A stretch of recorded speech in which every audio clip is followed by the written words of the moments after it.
And today is a really exciting day, isn't it, Peter? Because we've actually got a debate in the Houses of Parliament. Yes, I think it's fantastic. I mean, after the 100,000 signatures, they finally are having a debate in the House.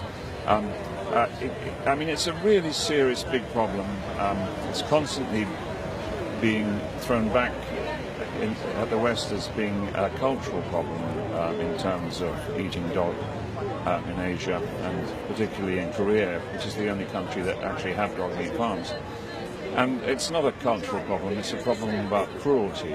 And I've just seen so many images of dogs dying horrifically.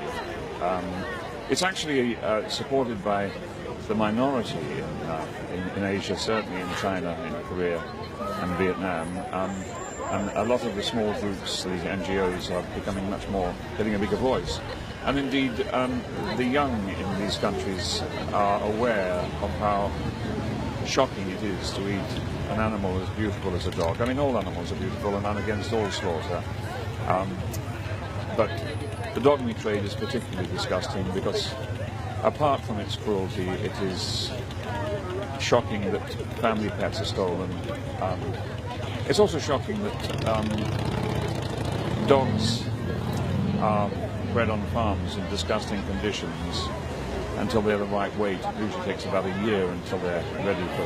And they have to have so many antibiotics, don't they, in order to keep them alive because they're in such bad conditions. Absolutely. Well, they're fed the most appalling things, amongst other things, human excrement, and they also are fed on other dead dogs, and so they are full of awful diseases in many ways. So yes, they are fed with antibiotics, which is also very bad for everyone's system.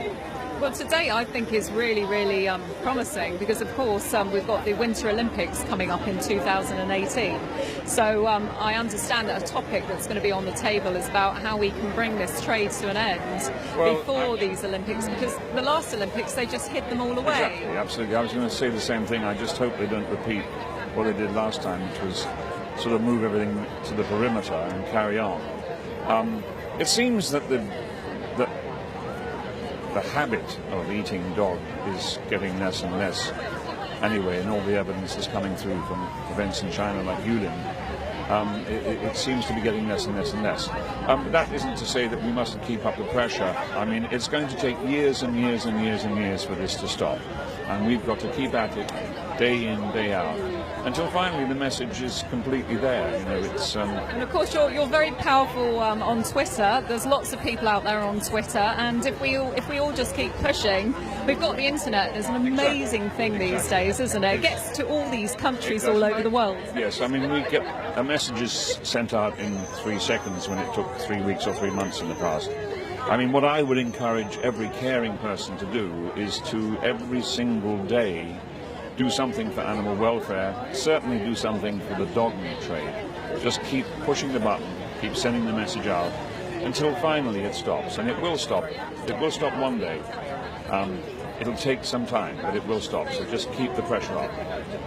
Thank you very much, Peter. I hope we have some good outcome from the debate today. So well, it's certainly high profile, isn't it? Yeah. So the message is getting out, which is great.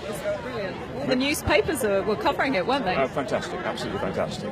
And I mean, the Daily Mirror is being absolutely sensational as far as this is concerned, and indeed as far as animal welfare is concerned in general in this country. So I applaud them very much. I think it's great that all the charities are coming together. We need to see more charities coming together, not being fragmented. They need to start working together on this. Yeah, I agree with you entirely, Annika.